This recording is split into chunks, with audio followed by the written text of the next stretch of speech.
Hi viewers, welcome to 70mm by SS Media. వయసు మీద పడే కొద్దీ చాదస్తం ఎక్కువైపోతుంది. ఎంత పెద్ద మేధావులకైనా గొప్ప వాళ్ళకైనా ఇది తప్పదు. అలాంటిదే ప్రసిద్ధ రచయిత విజేంద్ర ప్రసాద్ కి కూడా వర్తిస్తుంది.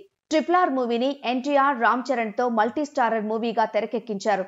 ఈ సినిమా గ్లోబల్ హిట్ అయింది. అయితే ఇద్దరు స్టార్ హీరోలు అవటం వల్ల క్రెడిట్ విషయంలో ఫ్యాన్స్ గొడవ పడ్డారు.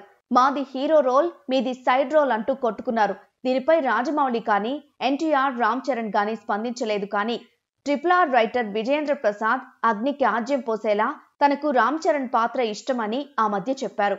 అప్పట్లో ఇది హాట్ టాపిక్ అయింది. ఇప్పుడు మళ్ళీ అలాంటి కామెంట్ నే చేసి కొత్త చర్చకు తెరలేపారు.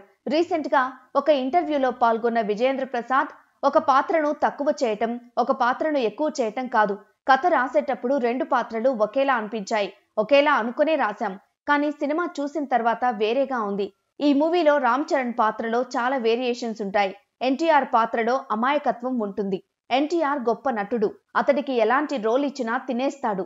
అయితే RRR మూవీలో పోషించిన పాత్ర చేయటం చాలా కష్టం. ఈ రోల్ కథను ముందుకు తీసుకెళ్లడంలో సపోర్టింగ్ గా ఉంటుంది. రామ్ చరణ్ పాత్రను రాముడిలా చూపించలేదు, రామరాజు లాగానే చూపించాం. కానీ అది శ్రీరాముడిలా వచ్చిందని అన్నారు. చరణ్ ను రామరాజులా చూపిస్తే నార్త్ వాళ్ళు నిజంగానే రాముడొచ్చాడని అనుకున్నారు. మేము ఆ ఉద్దేశంతో తీయకపోయినా మాకది కలిసొచ్చింది. నా మీద కూడా ఆ రాముడి గెటప్ ప్రభావం వచ్చిందేమో, అందుకే నాకు ఆ పాత్ర ఎక్కువగా నచ్చింది అన్నారు. అలా రామ్ చరణ్ ని ఎక్కువ చేస్తూ ఎన్టీఆర్ ని సైడ్ రోల్ చేసేలా ఆయన మాటలుండడంతో ఎన్టీఆర్ ఫ్యాన్స్ విజేంద్ర ప్రసాద్ మీద తీవ్ర అభ్యంతరం వ్యక్తం చేస్తున్నారు.